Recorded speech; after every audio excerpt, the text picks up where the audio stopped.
Well, former Runnin Rebel turned Los Angeles Clipper turned Washington Wizard Tyrone Nesby has quietly turned himself into a very good high school coach in Pennsylvania at Muhlenberg, completely turning around that program, winning district and earning the 2020 State Coach of the Year in 5A. Amidst the hire of former Rebel Kevin Kruger, Nesby is putting his hat in the ring of potential coaches on Kruger's staff, either as an assistant or in player development. I mean, Nesby played with Michael Jordan.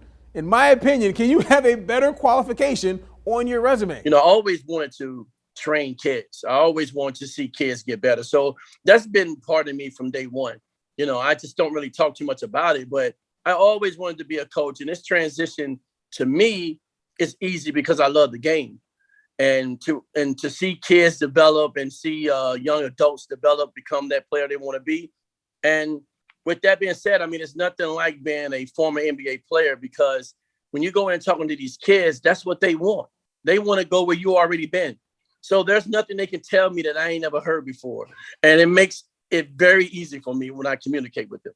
So I'm real big on player development, man. So if anything, I hope that I can get on that staff and be able to work with the kids on their skills. I think that I can bring that to the table. Just how important it is that you have you have the Rebel family coming back, like bridging that gap.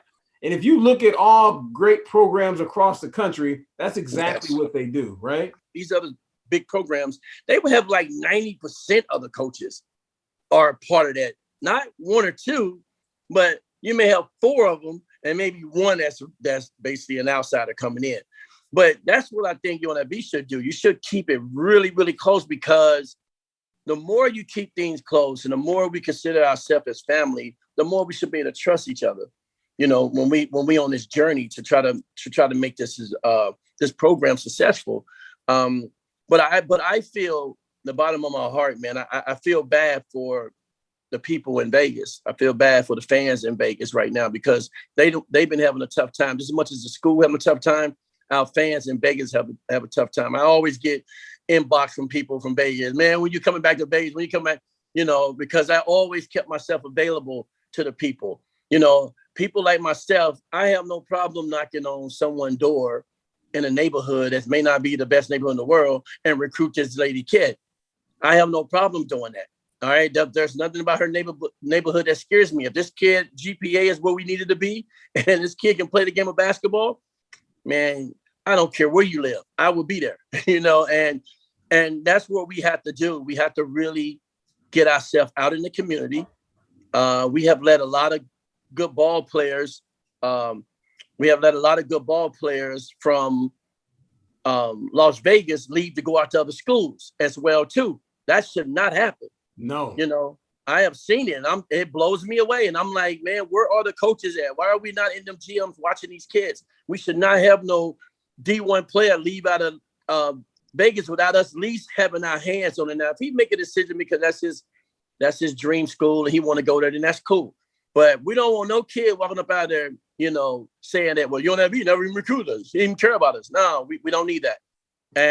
And I think that's a person like myself, because I'm a people person. So a person like myself, I'm good for stuff like that. I'm good to make sure that connection is there. Again, anybody to tell you, I mean, I reach out to anybody new and, that I know that's part of UNLV. When he got the job, I sent him an email and I told him, congratulations, thanks for becoming a rebel, all this stuff that I always say. And then I think it was like probably about 2 months ago, I told him that I want to come out and meet with him once basketball season is over for me. And he said, oh, that'd be great. And he was like, thank you for reaching out. He's like, I remember you when you was playing and, and stuff like that, which was cool. So I came out last week and I met up with him. And we just started talking, and it was crazy things that we had in common. It was just like really crazy. But one of the most important things with my hometown, which is only 5,000 people in my hometown, that his grandfather grew up in my hometown. Oh, and wow. he told me he used to go there and go fishing with him. And I'm sitting there like, all the places in Illinois, that's where your granddad is. So then he told me, he said, we could be related. We don't even know. I said, I know, that's crazy. So at that time, I wanted to say, hey, cuz, I need a job, but I didn't say anything. I didn't say nothing.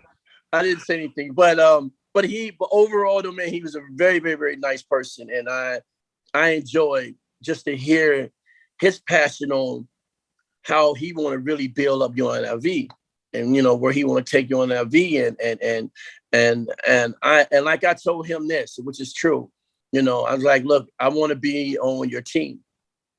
So in the end of the day, whatever it is that you need me to do, if it's with coaching or whatever it is, you know, I want to be part of the team because, you know, I am planning to move out here no matter what. So at the end of the day, I want to be part of your team. So we had a great conversation. Supposed to be in there for 30 minutes, man. I think we stayed for an hour talking, which was a good conversation for both of us. And I wish him the best and, you know, and also the program the best.